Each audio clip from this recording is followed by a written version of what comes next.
I am the knight. I am Felipe, and I like faith made simple. If you're new here, consider hitting that subscribe button and ringing the bell for more videos on simple faith living. Now, riddle me this. Who is the best Batman? Bale? Pattinson? Keaton? Wrong. It's Kevin Conroy, the cartoon voice of Batman since the 90s. Come on, you agree, right? Gotham City. Gotham City is a very, very dark, very gritty, and very unsafe place to live. Trust me, I do not want to take my dog for a walk in the night in a city like Gotham. And quickly going from bad to worse, from lack of order to full-blown anarchy. If there is one thing that I really enjoyed from the newest take on Batman by Matt Reeves, no spoilers by the way, is that the rendition of Gotham is basically the darkest we have ever experienced in live action until this point. You see, this city has absolutely no charm, and its gothic nature is felt throughout the entire movie at such a level that it makes the city a character all of its own. Now, we might not live in the fictional city of Gotham, but I do believe that this fictional city has a lot to say about the world in which we live in today. Now, in the book of Genesis, chapter 3, we see that humanity sacrifices the peace and the order of God's garden to choose the chaos and the disorder of a world full of sin. Think of sin like this anti-order supernatural condition that affects all living creatures and created things here on planet Earth.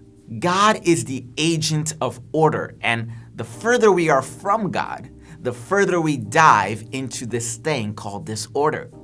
And this disorder brings nothing but pain and sorrow for God's creatures and for the rest of the world. The suffering of upright citizens in Gotham shadows the suffering that we endure in a world that is full of sin.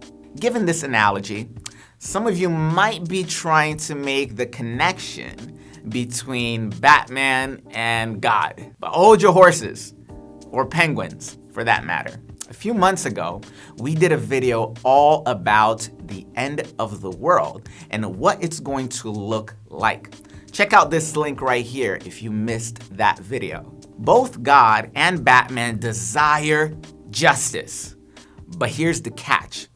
If Gotham is the world in our analogy, then Batman wants to preserve his Gotham, while God wants to destroy this Gotham. Acts 17 verse 31 states that God has separated a day for judgment when he will judge the whole world with justice through Jesus.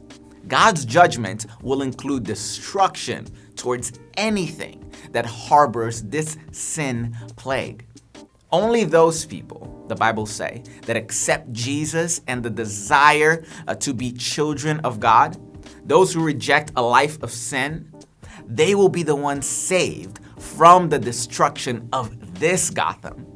And after everything, in the final 2 chapters of the book of Revelation, the Bible even teaches that God will raise up a paradise on earth once again from the ashes of a fallen Gotham or a fallen world. But what about us today? We've been born and raised in this difficult place, and sin just keeps growing and growing in the hearts of people to the point where acts of love and selflessness are more and more uncommon. This world has really departed from order, and it has chosen to move away from God.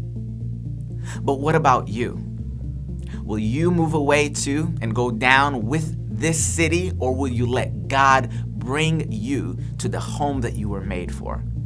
I hope that you really think about this. Well, that's what we got for you today. Let me know what you think in the chat down below. Is there no hope for our Gotham? Any other thoughts, perhaps? And by the way, thanks again for watching. Make sure to like, make sure to share, and subscribe, and I will see you next time, my friends. Peace out.